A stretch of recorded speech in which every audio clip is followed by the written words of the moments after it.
457, 380 এবং 34 পেনাল কোডের ধারায়। এটা একটা আলোচিত ঘটনা ছিল যে একটা স্বর্ণ ইয়া থেকে বিপুল পরিমাণে স্বর্ণলঙ্কা চুরি করে নিয়ে গেছে। এই ঘটনা জানার পরে আমরা কমিশনার স্যারের নির্দেশে আমরা ডিবি ছায়া তদন্ত শুরু করি। ছায়া তদন্ত শুরু করে আমরা এই যে আপনারা যে ভিডিও ক্লিপ দেখলেন সেগুলো সংগ্রহ করে এবং অন্যান্য কিছু ডাটা কালেক্ট করে আমরা তথ্য প্রযুক্তির মাধ্যমে ছায়া তদন্ত শুরু করে আমরা 2 থেকে 3 দিনের মধ্যে একটা গ্রুপকে চিহ্নিত করতে পারি এবং আমরা তাদের কিছু ডাটা অ্যানালাইসিস করে দেখি, মোটামুটি নিশ্চিত হই যে তারা এই ঘটনার সঙ্গে জড়িত। এরপরেই আমি ডিবির 3টে টিমকে অ্যাট এ টাইম কাজে লাগায় প্রায় তারা 72 ঘন্টা বাংলাদেশে বিভিন্ন জায়গায় টানা অভিযান পরিচালনা করে। তারা প্রথমে এখান থেকে চিটাগাং যায় তারা প্রথমে গ্রেপ্তার করে শাহিন মাতব্বরকে ওখান থেকে গ্রেপ্তার করার পর তাকে সঙ্গে করে নিয়ে যাওয়া হয় ফরিদপুরে থেকে স্বর্ণ উদ্ধার করা হয়। তারপরে নেক্সট টিমটা যায় বরিশাল থেকেও আমাদের কিছু রিকভারি আছে, আমরা সেখান থেকে আসামি গ্রেপ্তার করি এবং স্বর্ণ উদ্ধার করি।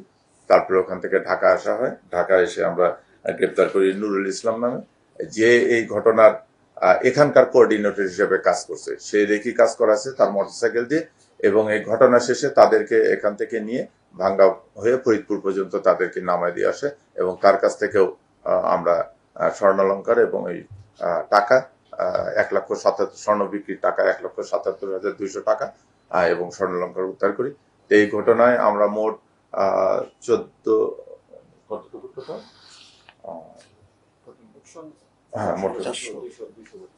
200 ভরি প্রায় 200 ভরি স্বর্ণ আমরা উদ্ধার করি আর সামান্য কিছু রূপা উদ্ধার করা হয়েছে।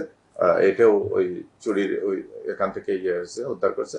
তাই এই ঘটনা সম্বন্ধে আমি যেটা বলবো যে তারা অত্যন্ত সুকৌশলে কাজটা করেছে। তারা প্রায় 3 মাস ব্যাপী এটা রেকি করার পর ঘটনার আগের দিন তারা আসছে মার্কেটে এসে মার্কেটের বাথরুমের জানলাতে একটা খুব চিকন সুতা বেঁধে রেখে এই সুতাটা ইউলুপ করে নিয়ে যে আমাদের ওই পিডব্লিউডি যে কোয়ার্টার আছে কোয়ার্টারের ওখানে রেখে গেছে ওরা, এবং বাথরুমের ভিতর দুটো যে বোরখা আপনারা দেখলেন এই বোরখা দুটো রেখে গেছে।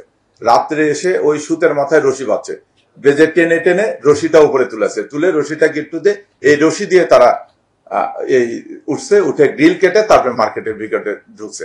কৌশলটা কত কৌশল যে দিনের বেলায় আসছে একটা সুতা, চিকন একটা সুতা ওই জানলা থেকে ওই নিচ পর্যন্ত এরকম ইউলুপ করে থুয়ে দিছে। রাতে এসে ওই নিচ থেকে ওই সুতার সঙ্গে রশি বেঁধে টেনে রশিটা তো উপরে উঠে গেছে, তখন 2 মাথায় রশি কেটে দিয়ে এই রশি দিয়ে তারা উপরে উঠে এসে গ্রিল কেটের ভিতরে ঢুকছে।